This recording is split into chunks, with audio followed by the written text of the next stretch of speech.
Accouche, un podcast qui raconte l'intimité de la naissance.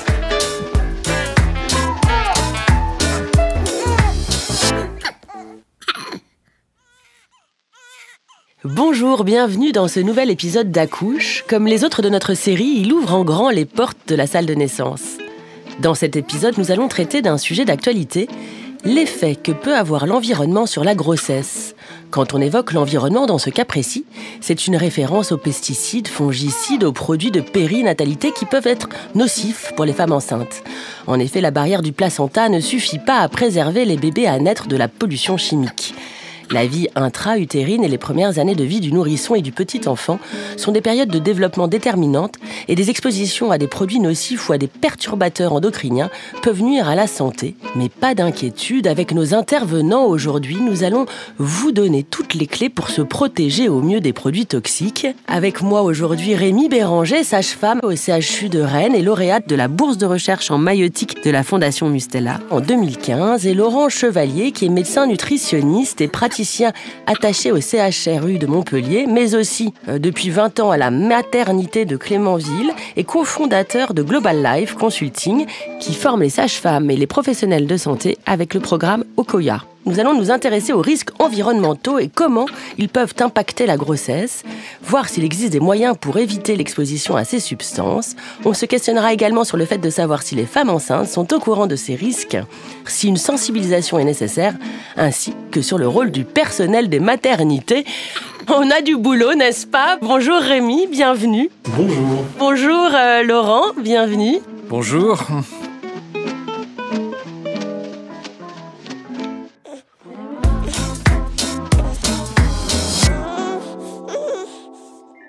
Est-ce que l'un et l'autre, vous pouvez préciser alors vos présentations? Rémi, voilà, est-ce que j'en ai dit assez sur vous? Oh oui, bien sûr. Si on doit rentrer un peu dans les détails, j'ai une activité donc de sage-femme au CHU de Rennes et j'ai aussi la particularité d'être épidémiologiste dans une équipe INSERM qui est spécialisée sur les effets de l'environnement sur la femme enceinte. Et je m'intéresse tout particulièrement aux pesticides, donc ça tombe bien pour aujourd'hui.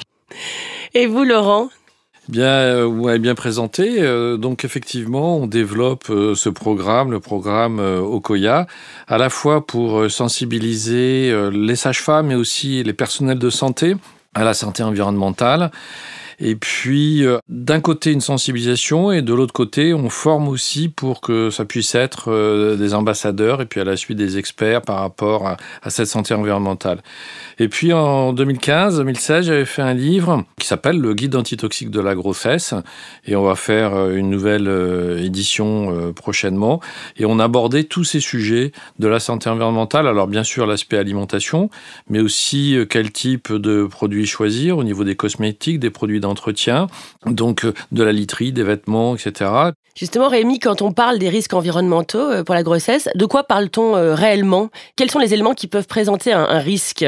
Alors quand on parle d'environnement, c'est vrai qu'on pense tout de suite aux risques chimiques, c'est-à-dire à tous les produits chimiques qui vont nous entourer. Et il y en a beaucoup, c'est plusieurs dizaines, voire plusieurs centaines de milliers de produits chimiques qui sont dans l'environnement.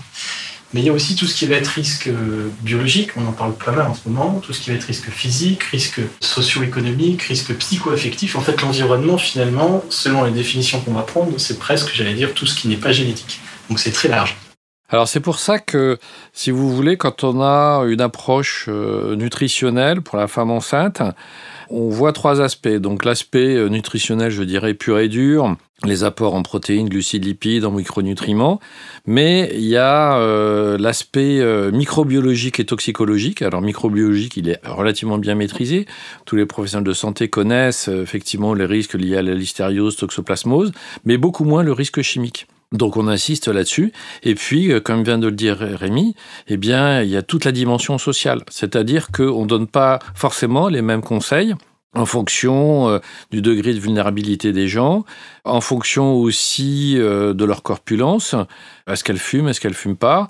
D'ailleurs, je dois dire, puisque ça fait partie aussi de la santé environnementale, qu'on a un véritable échec par rapport au tabac, c'est-à-dire qu'il y a 21% des femmes qui débutent une grossesse et qui fument, et on en a 15% en fin de grossesse, alors qu'en fait, on devrait être aux alentours de 5%. Donc, il faut qu'on se mobilise par rapport à ces risques, et puis il faut hiérarchiser les risques.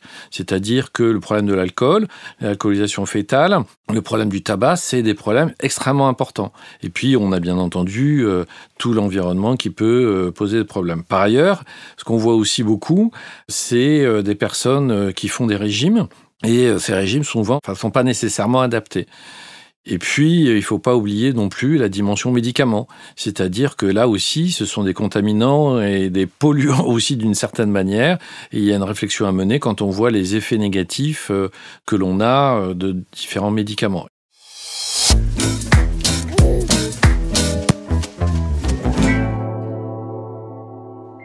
Rémi, comment on fait en tant que sage-femme, justement, pour essayer de prévenir sur ces sujets-là, les femmes ? Alors, ça tombe bien que vous posiez la question. Le Collège national des sages-femmes a fait paraître cet été des recommandations de pratique clinique justement sur ces aspects de prévention. Et je suis assez d'accord avec mon collègue intervenant. La principale difficulté, finalement, c'est pas tellement de faire passer des messages de prévention, mais c'est d'être efficace sur le passage de ces messages. Donc, il faut que les messages soient entendus. Ça veut dire qu'il faut déjà arriver à répondre aux questions des gens pour pouvoir passer nos messages de prévention. Et il faut aussi avoir une stratégie hiérarchisée. C'est vraiment ça dans les messages de prévention, parce que déjà, nous, on travaille avec des temps contraints, surtout en ce moment, l'activité hospitalière et libérale est très dense. Donc il faut déjà avoir une bonne vision du message et présenter des données de manière hiérarchisée pour éviter que des messages secondaires n'aient télescopé des messages principaux. C'est-à-dire que les pesticides, par exemple, c'est un sujet qui me tient à cœur, qui est très important. Mais je pense qu'il vaut mieux d'abord parler d'alcool, de tabac, d'activité physique, par exemple, avant d'aller parler de pesticides qui vont avoir des effets qui sont un peu moins importants ou un peu moins bénéfiques si on fait la prévention sur la santé, par exemple. Donc effectivement, on hiérarchise. Ça, c'est quelque chose qui est très important. Mais par l'allemand, il ne faut pas occulter non plus. Et c'est ça aussi toute la difficulté. C'est-à-dire qu'aujourd'hui, on a beaucoup d'études, et Rémi le sait bien, qui nous montrent tous les impacts très négatifs qu'ont l'exposition à un certain nombre de pesticides. Et je vais vous donner 2 exemples. Sur les pesticides dits organophosphorés, on sait que dans la descendance, ça peut provoquer des troubles cognitifs, ça peut même provoquer des troubles moteurs. Et puis, sur les pyrétrinoïdes, on a aussi des éléments, c'est-à-dire que tout d'un coup, on va voir des enfants qui sont anxieux, tout ça parce qu'il y a eu des expositions à certaines de ces substances.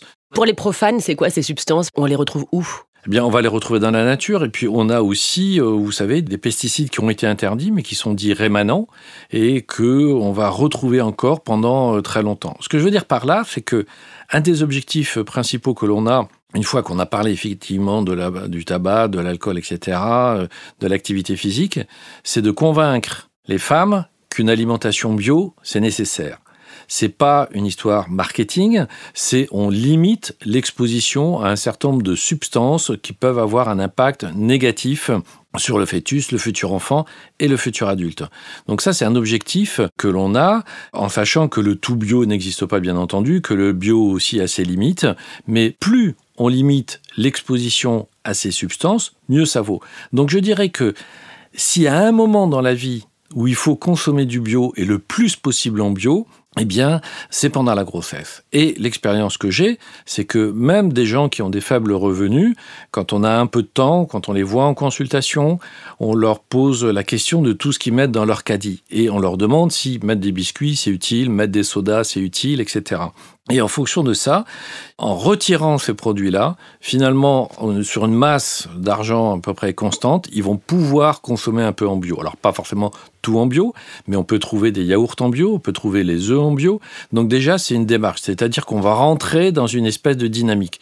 La question, c'est par quoi on commence. Donc on va commencer par des choses simples, et petit à petit, eh bien, les gens ont la réflexion sur tout d'un coup ce qu'ils absorbent, l'importance que ça a. Alors Rémi, vous avez une étude qui était particulièrement vraiment pionnière sur ce sujet et vous espériez, j'imagine, grâce à elle, trouver des moyens d'éviter cette exposition à ces substances.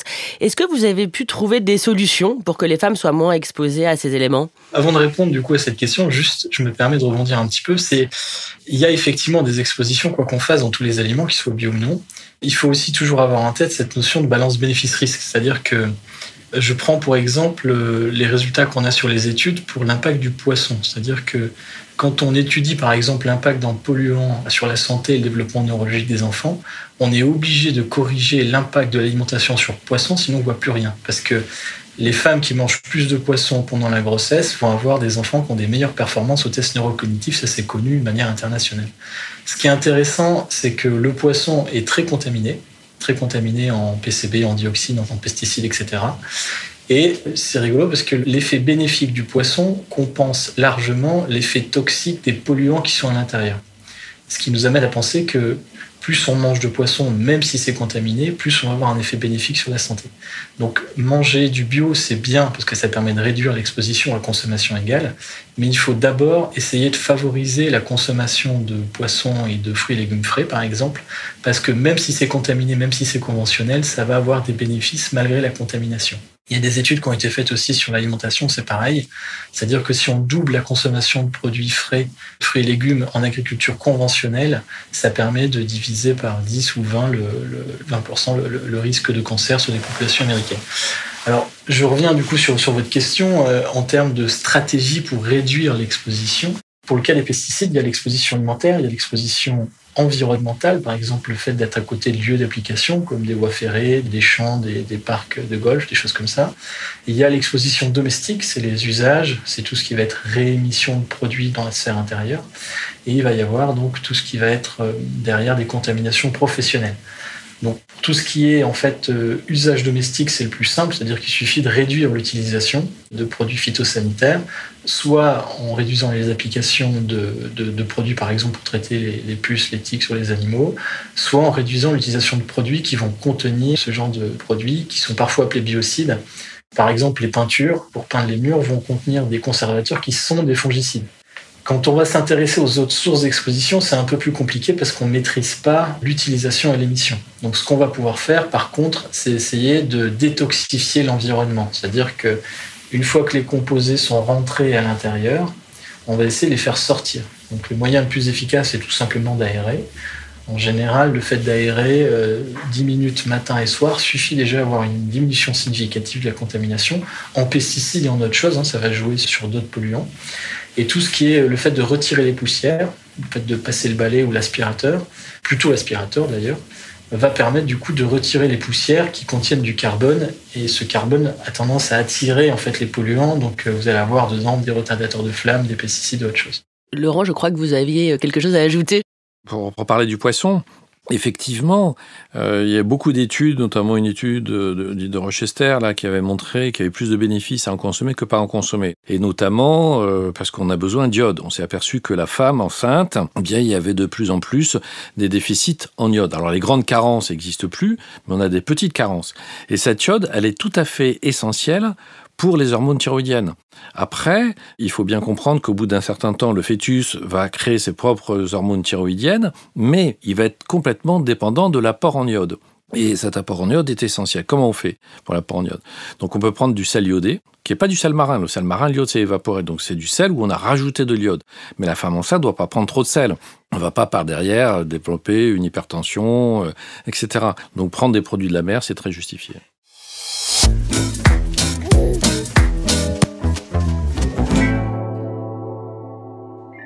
Comment sensibiliser les femmes ? J'ai l'impression qu'on peut être perdu un petit peu de savoir quoi faire, comment faire, et on peut avoir peur aussi. Donc, comment vous faites, vous, en tant que professionnels de la santé, Rémi et Laurent, pour accompagner au mieux les femmes, les sensibiliser, voilà, sur ces sujets-là ? Rémi, comment vous faites ? Déjà, je pense qu'il y a tout un discours qui est pas forcément très facilement intelligible pour les publics, c'est-à-dire que la notion de risque n'est pas toujours comprise. C'est-à-dire que quand on parle de risque, nous, en épidémiologie, on parle en fait d'un pourcentage de chance ou de malchance qui augmente. Mais c'est pas binaire, c'est-à-dire que si je prends un exemple, vous prenez la voiture, vous avez un risque d'avoir un accident, c'est pas parce que vous prenez la voiture que vous allez avoir un accident. Maintenant, plus vous roulez longtemps, plus vous roulez vite, plus vous avez de chances d'en avoir. Donc cette notion en fait de risque n'est pas toujours comprise. Donc des fois, le fait de l'expliquer permet de faire comprendre en fait qu'il y aura des expositions dans tous les cas, mais c'est pas parce qu'on est exposé qu'on est forcément malade ou qu'on va le devenir. Maintenant, c'est d'essayer de faire comprendre que le fait de réduire son exposition permet du coup de se donner plus de chances. C'est plutôt dans ce sens-là. Et après, pour dédramatiser un petit peu des fois, parce qu'il y a des gens qui sont vraiment très stressés par ces risques environnementaux, par le Wi-Fi, par les pesticides, tout ça, c'est justement d'essayer de leur expliquer du coup qu'ils peuvent agir sur certaines choses à leur niveau et leur donner des actions à faire, de leur relativiser, c'est-à-dire en leur disant, voilà, il y a effectivement le Wi-Fi qui va représenter un risque plutôt faible. C'est pour ça que je parlais de l'activité physique et de l'alcool tout à l'heure, en leur disant, voilà, si vous arrêtez de fumer, c'est plus efficace que si vous réglez votre problème de Wi-Fi. Essayez de commencer par arrêter de fumer, ça permet en fait de les mettre dans une direction et ça permet du coup de leur permettre de reprendre un petit peu en main, j'allais dire, leur statut d'exposition, si je peux dire quelque part. Est-ce qu'il y a un rendez-vous à étapes pour les femmes sur ces sujets-là au cours des 9 mois de grossesse ou pas ? Alors, il y a l'entretien prénatal précoce, qui est un peu le rendez-vous par définition, qui est dédié à un temps d'échange. Après, normalement, l'entretien prénatal précoce, c'est vraiment la femme qui doit parler, en fait, ce qui permet, du coup, d'identifier un petit peu les vulnérabilités aussi. Donc, ça rejoint l'environnement, pas que chimique, du coup, mais aussi social et psycho-affectif. Donc, il y a ce temps-là, souvent, qui sert. Maintenant, je crois que les derniers chiffres, on est autour de 30-40% de femmes qui faisaient cet entretien, donc c'est loin d'être parfait. Et il y a d'autres rendez-vous qui sont censés être rajoutés et qui sont censés se développer, qui sont des entretiens de prévention qui arrivent aussi à cette période-là, qui sont plutôt cette fois-ci pour que la sage-femme ou le médecin donne des moyens de prévention. Après, il y a d'autres temps de rencontre qui vont arriver tout au long de la grossesse, qui sont les entretiens, j'allais dire, mensuels de suivi. Le problème, c'est que ça devient difficile de faire de la prévention de manière fouillée parce que on va avoir des temps très contraints par l'activité clinique qui doit déjà occuper ces temps d'échange. Donc, ça peut se faire, en fait, mais de manière coordonnée. C'est-à-dire qu'il doit y avoir un plan, finalement, quand vous voyez une personne plusieurs fois, c'est ça qui est important. Il peut y avoir, en fait, des interventions ou des messages qui sont planifiés dans la durée. Dans l'idéal, il faudrait commencer les messages de prévention avant la grossesse pour avoir un impact optimal sur le début de grossesse, ce qui est souvent la zone, en fait, qu'on manque un petit peu, mais aussi pour répartir et lisser les messages de prévention dans le temps. Et il doit y avoir des messages aussi après la naissance, en post-natal. Là aussi, les sages-femmes libérales et les médecins pédiatres, médecins généralistes, etc. vont avoir un rôle important. L'idée, c'est en fait, dans la hiérarchie des messages, d'identifier ce qui peut être fait avant, d'identifier ce qui peut être fait après, pour essayer de réduire le nombre de messages au maximum et essayer d'être le plus efficace sur la grossesse.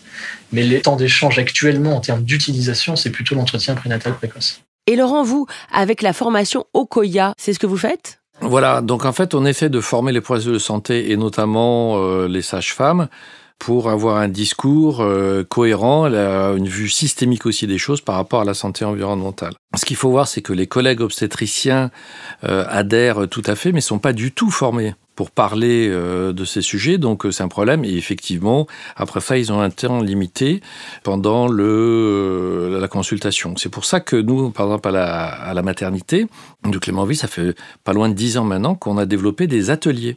En fait, donc on regroupe les femmes et celles qui veulent venir, bien entendu, et on leur explique un certain nombre de choses. Et dans la formation Okoya, ce qu'on voudrait, c'est que les sages-femmes puissent bien comprendre les enjeux et bien animer ces ateliers.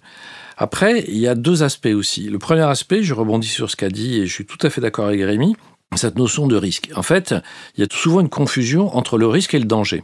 C'est-à-dire qu'il peut y avoir des produits extrêmement dangereux pour lesquels vous n'avez aucun risque. C'est-à-dire que même si vous avez un additif qui n'est pas bon, si vous n'en consommez pratiquement jamais, ça ne pose pas de problème. Donc, il faut faire attention à ça. Et ce qui est très très important, je crois, chez la femme enceinte, c'est d'éviter qu'elle soit stressée. C'est-à-dire que le stress est quelque chose d'absolument catastrophique.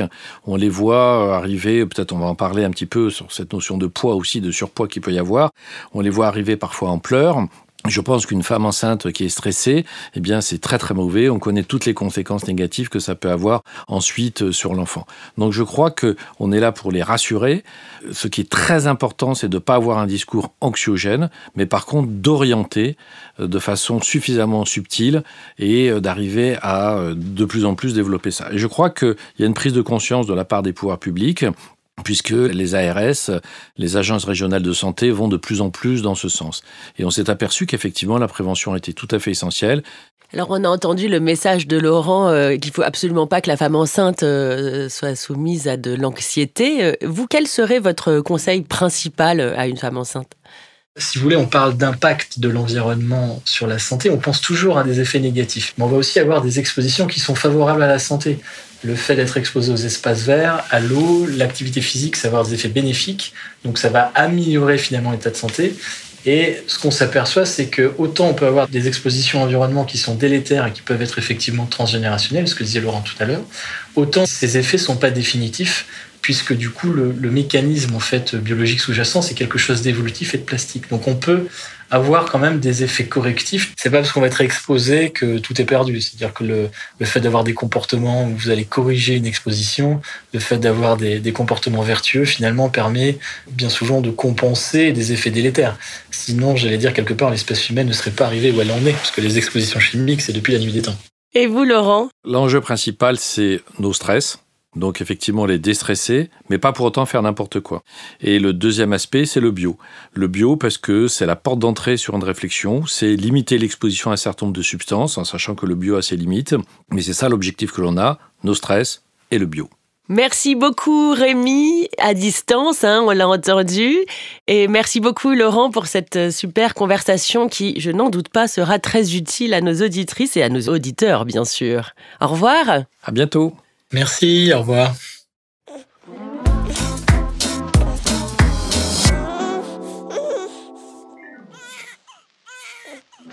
Ainsi s'achève cet épisode d'Accouche. Comme dans la vie, la salle de naissance reste ouverte 24 heures sur 24 et 7 jours sur 7. Il vous suffit de pousser la porte de l'épisode suivant pour continuer l'aventure. Accouche est un podcast de la Fondation Mustela. Retrouvez tous les épisodes sur fondationmustela.com et sur vos plateformes de podcast habituelles.